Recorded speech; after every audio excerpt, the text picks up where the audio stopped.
Hello YouTube, welcome to another edition of Lori's Thrifty Kitchen Pantry. If you are new, welcome. I am so happy to have you here today. And if you're a returning subscriber, welcome back. I'm happy to have you back in my kitchen.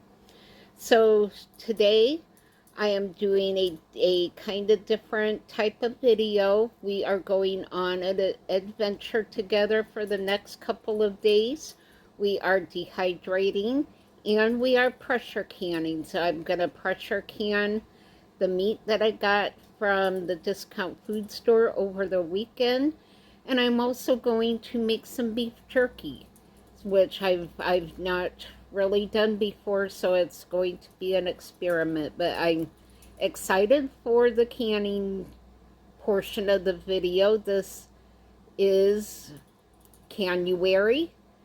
Now, I do need to say that I am not part of the big collaboration going on right now. So if you want to take part in that, in the contest that they're all doing, I will link Lisa over at Sutton Days. I will link her website down below. She has a playlist. There's some really great videos that are going to be out this month, so make sure to show them all some love. Let Lisa know that I sent you.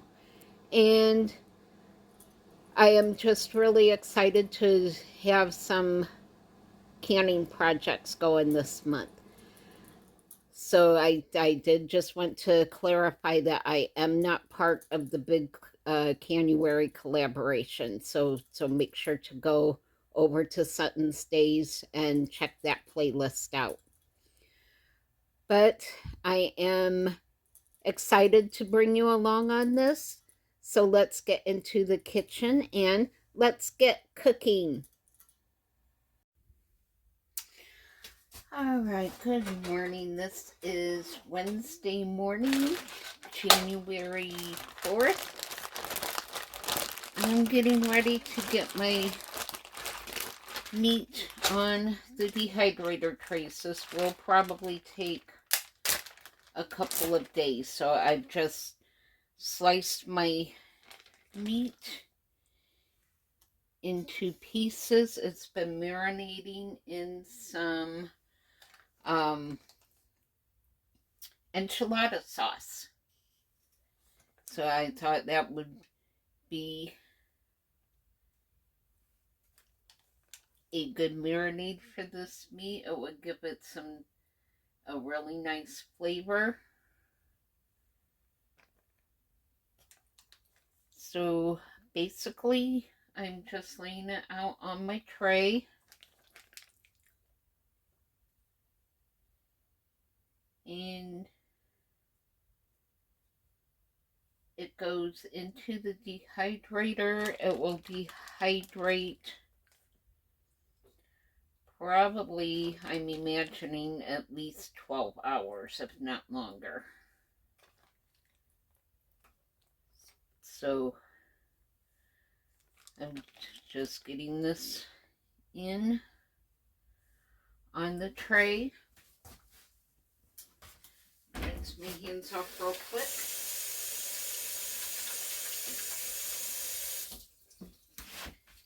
And I will bring you back when I have this in the dehydrator. All right, I have my meat in my dehydrator. I do want to give a huge thank you to Alaska Granny for the tip of using the fruit leather tray as a drip tray in your dehydrator. So thank you so much for that tip. I think it's going to be really helpful in keeping the bottom of the dehydrator clean as the meat's drying out. So I know you guys are wanting to probably know what kind of meat I'm using. I am using a combination of ribeye steaks and New York strip steaks. So that's the meat that I got from the discount food store, so I will link that meat. I will link that video down below so that you can see what the steaks look like when I got them. So now it's just a matter of hitting the menu button. I'm going to leave it at 165, and I'm going to bump this up to, I think I'll do 9 hours, and then I'll come back and check it and flip the meat over so that both sides dry evenly. And I will bring you back when this goes off and it's time to check it. All right, we are in the kitchen. We are getting ready to can up the meat that I got from the discount food store. So, y'all, it is January. I am so excited. Now, I am not part of the big collaboration. If you want to take part in that, please go see Lisa over at Sutton Stays.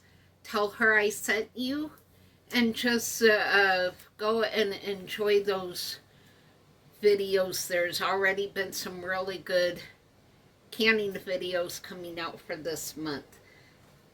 So, over here on the cutting board, I have 2 T-bone steaks that I have cut off of the bone and just cut into chunks. So these are going into the jar. Now I am doing the raw pack method. So my meat is cold, my canner is cold. It's not cold, it's at room temperature. So let me get another piece in there. And this is a piece of the fat off of the meat just to tenderize that steak a little more and give it a little more flavor. So let me wipe my mess up here. Get this glove off. Put these jars aside. Grab another clean glove.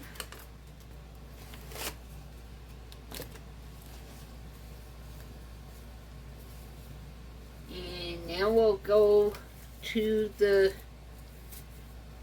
thing that I am most excited about, and that is this big bowl of beautiful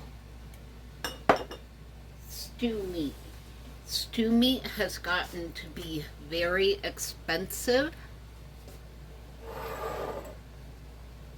So I was really excited to get a big package of it for $20. So this meat looks absolutely beautiful. I am so excited to have this on my shelf. It makes for a very quick, very easy meal when your meat is already cooked. Now, I'm not sure how many jars I'm going to get out of this. I've never done this package of meat, so I just don't know how much I'm going to get from it.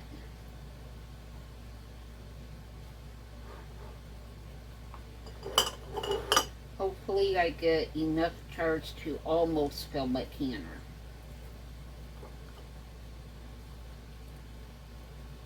So we'll see. If you have stew meat already done, you can do so much with this. You can mix it into rice. You can throw it in a pan of pasta. There's just so much you can do with it. You can do a veggie stir fry. You can do barbecue sandwiches. You can utilize your other canned stuff and do a quick beef stew. There's just so much that you can do with cooked stew meat. So there's going to be a lot of recipes coming out using up this meat once I get it done. It makes for a great meal when you have a busy work schedule and you just don't have time to slow cook your stew meat all day. And it looks like this is probably about all I'm going to get done. So I'll just add the rest of this to these other jars. I don't like to pack my jars too terribly tight. I like full jars, but I don't want the meat absolutely stuffed into the jars. Alright, so it looks like I will have 2, 4, 8 jars, so my canner will pretty much be full. So that is awesome. Let me wipe my mess up here so I don't cross-contaminate anything.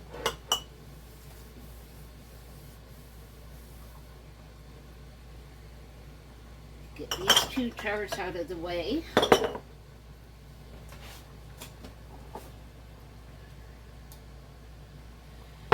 And let's see, I need my jar lifter.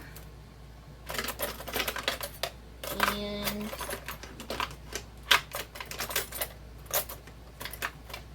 my debubbler. So even though we're not adding liquid to this, I do still want to make sure that there's no air pockets in there or anything that can interfere with the canning process. So you still want to debubble. And this will be fine to go ahead and use because it's all beef and it's all going to be pressure cooked at the same time. Alright, so now we are going to wipe our rims. So this is just a jar with an old t-shirt that I cut up and then soaked in some vinegar. And this is what I use instead of paper towels. So I just wipe the rims with this once and then throw it away because I have a lot of old t-shirts that I can cut up and use. This is a great money saver. I was going through a lot of paper towels and it just seemed like it was a waste. So I stopped doing that. I had a bunch of t-shirts in my dresser drawer that I was not wearing anymore. So I just started cutting them up and leaving them in a quart jar covered with vinegar. So it's a great time saver and it saves on paper towels. Wiping the rims is an important part of the process that you do not want to skip. It gives you a chance to check over your jars and to make sure that there is no cracks in your rims. I have actually found new jars that one had a chip on the rim and one had bad threads on the neck. So it does happen. So you do want to double check that the rims on your jars. Alright, so I have my lids simmering away. So you just put your lid on. Make sure you guys can see what I'm doing. Grab a ring. Fingertip tight. You don't want to wrench the lid on or your lid will buckle. You just need the lid on, you need the ring on tight enough to hold the lid in place. So it did take me a few tries to learn what fingertip tight meant for my fingers.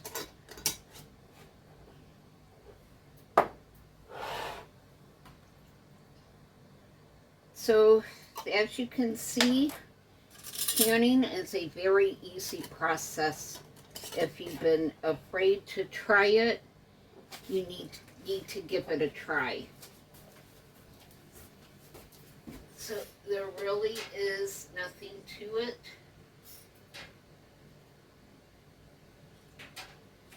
And just knowing that you have this food on your shelf to utilize however you need to is an amazing feeling.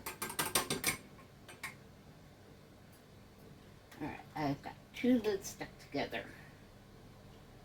So we're going to do it this way.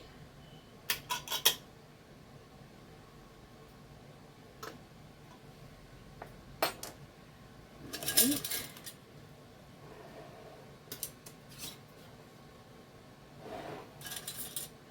Fingertip tight for the rings.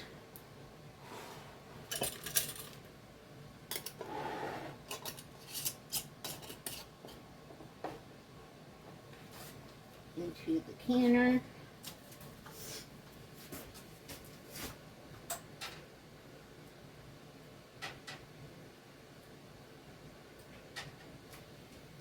And here is our T-bone steaks.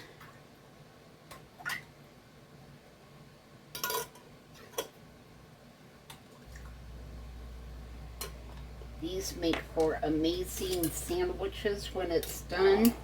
You can just cook your onion and green pepper and throw your meat in there and heat it up, and you have a great sandwich ready. And into the canner these go.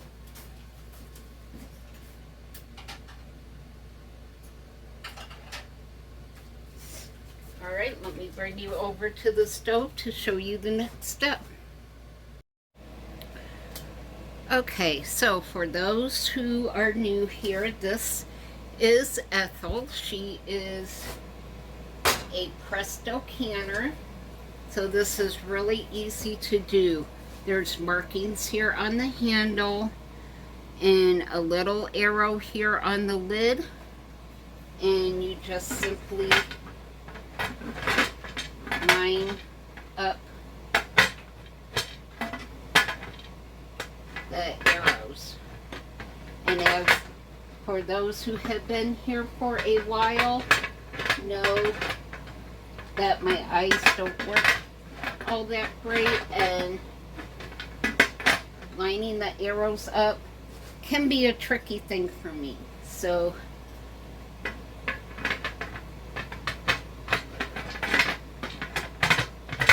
there we go.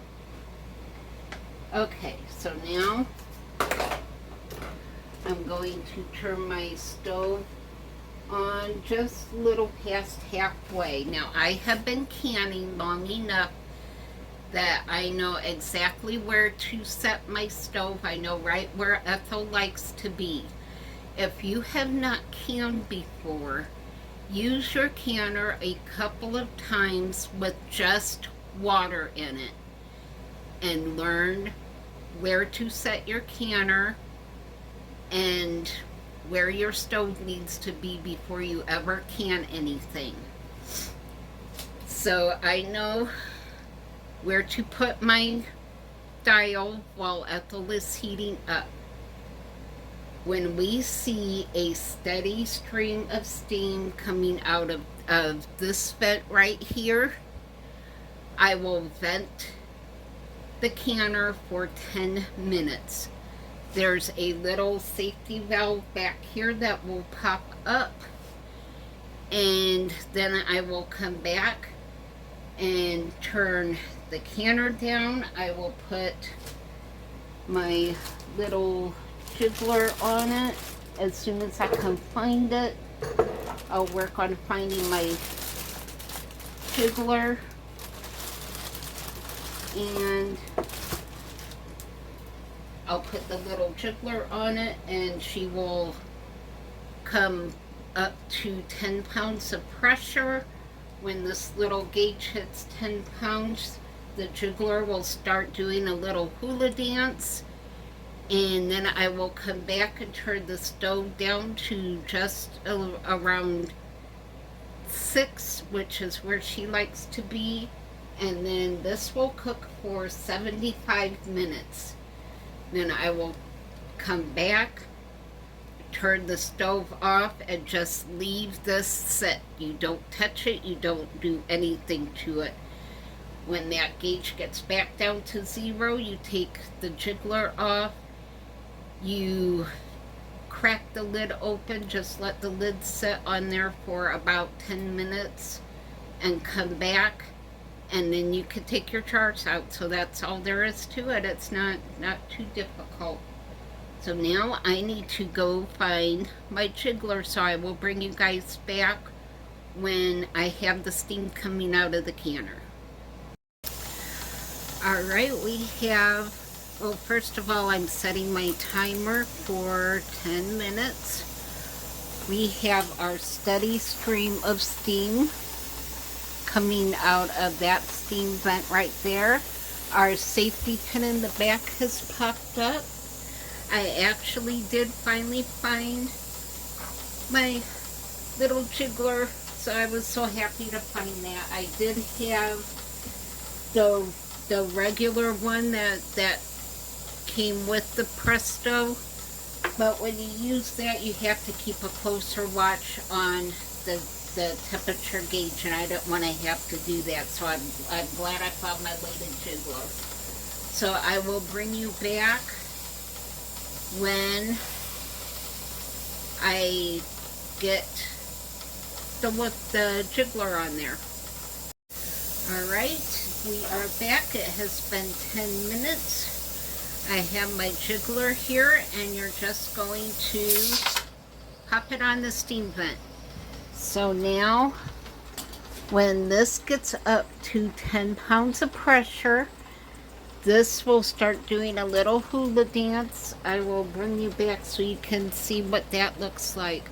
Now, you do need to know your altitude and how many pounds of pressure you need for your area. I am at sea level, so I am 10 pounds of pressure. So you will have, if you're new to canning, you will need to Google that to find out how much pressure you need. So I will bring you back in a couple minutes.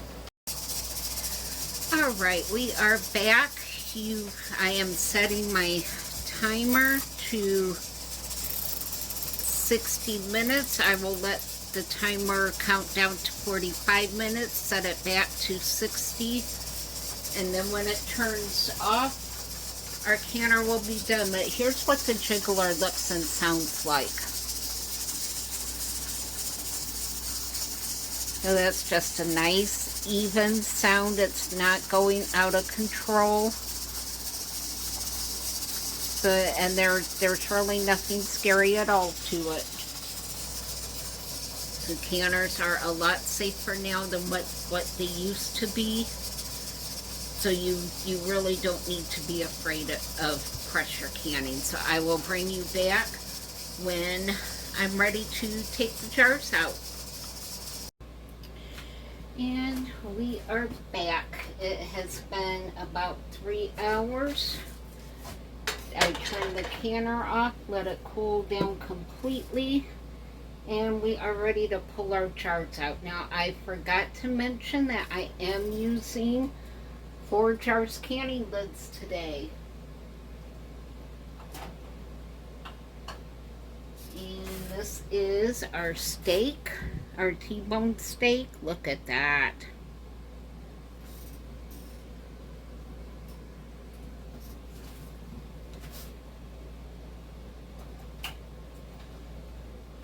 Oh, these look so nice.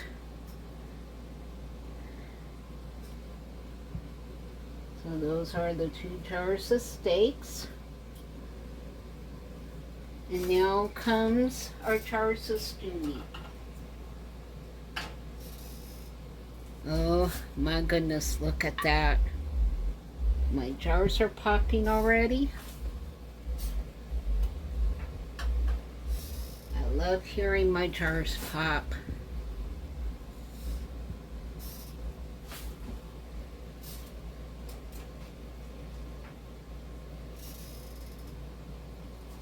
Look at that.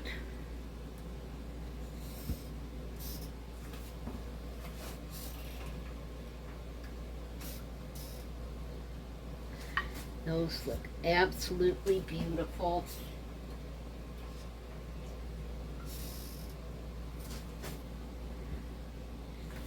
And just like that,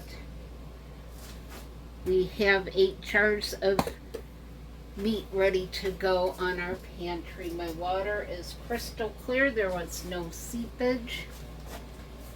And there went another jar. That sound makes me so happy. Look at that. Let me bring it down a little bit.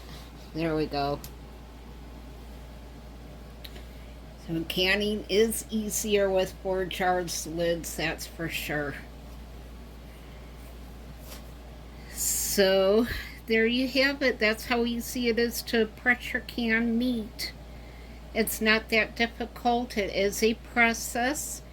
You need to commit to the time that the process takes before you start a canning project. It's not something you can start and then walk away from. You have to be able to finish it. But other than that, you just follow the steps, follow the cooking times, and you are good to go. So I am so happy to have this meat out of my refrigerator and on my shelf. So I'm going to let these sit today, and in the morning I am going to come back. Oh, they're on another jar. I'm going to come back and take the rings off. I will wash the jars really good and wash around the rims just to make sure there's nothing on the rims to attract any critters. I'll let the jars dry. I will label them and date them and get them on the shelf. So canning is as easy as that. So I hope if you've been afraid to learn how to pressure can, that maybe this will take some of that fear away.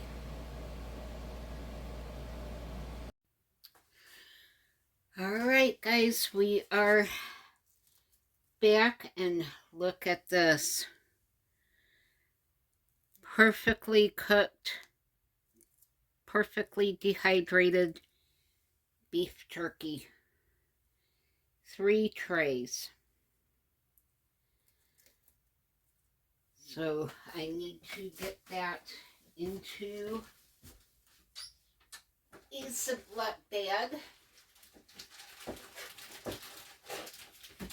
It is all nice and cooled down.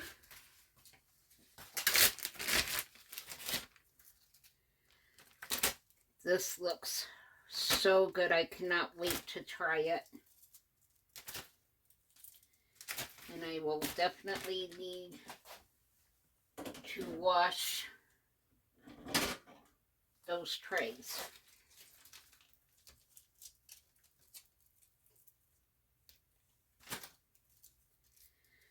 This looks really good. I'm very happy with how it turned out.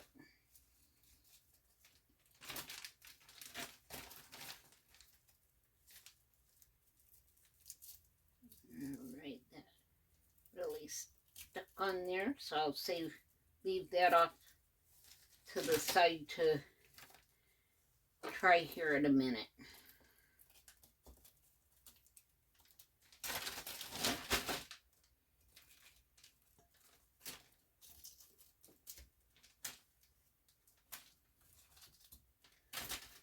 Alright. Look at this big bag of beef jerky. Alright, let me spin you around and give this beef jerky a try.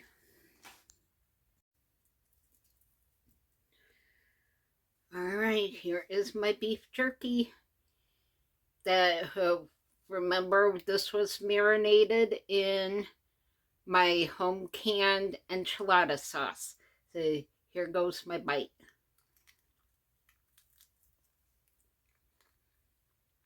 Mmm. Mm-hmm.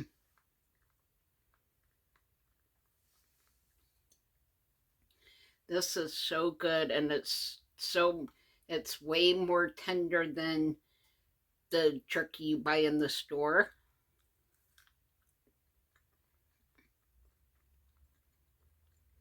You can really taste those enchilada spices on here.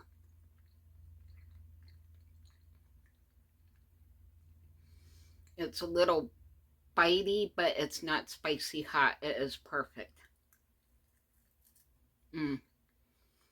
This is going to be really good. And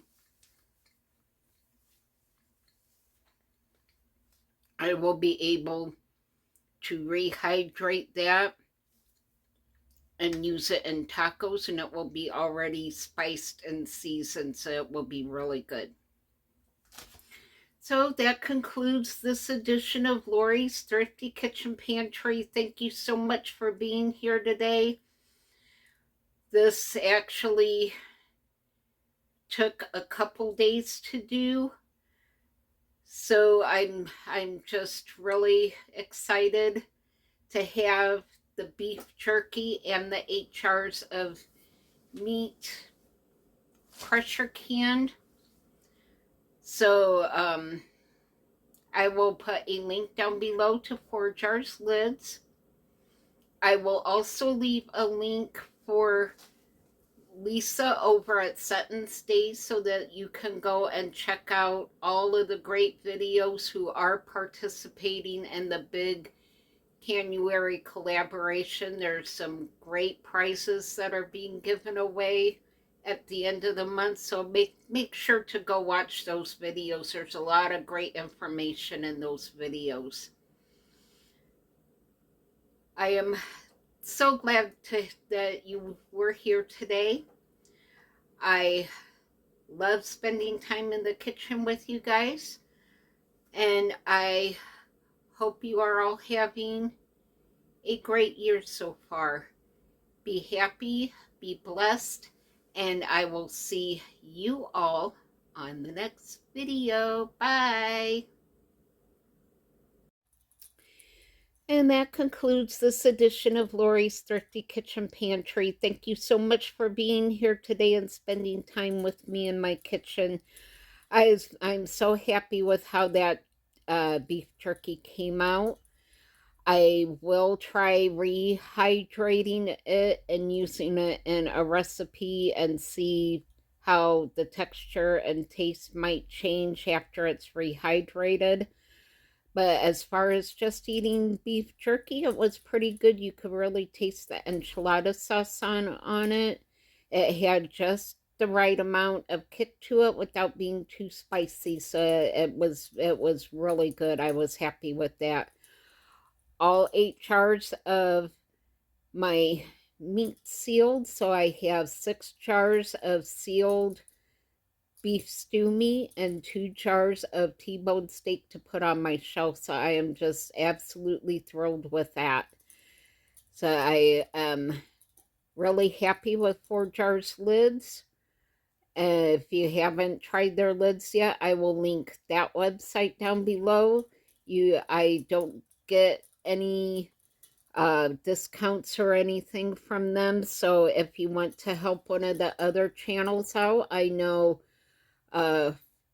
do know that Lisa at Sutton Stays usually has a coupon code in her description boxes, so you can, when you're checking out the other canning videos in that collaboration, feel free to use her discount code link, because I don't get anything from them, so I'm perfectly happy supporting other channels and sending you over to her for that. So thank you again for being here today. And I know I mentioned it in the dehydrating video, but a huge thank you to Alaska Granny for her tip on using the fruit leather tray in the bottom of the dehydrator as a drip pan. It worked out perfectly, and it kept my dehydrator nice and clean while I was drying the beef jerky. So a huge thank you to her. If you haven't checked her channel out, I will link her channel down below as well. She puts out amazing content, so make sure to check her channel out. Thank you again for being who you are. Make sure to leave your prayer requests down below. Let me know what your pantry stocking projects are. Oh, I think we need to keep working on that. Just be happy, be blessed, and I will see you all on the next video. Bye.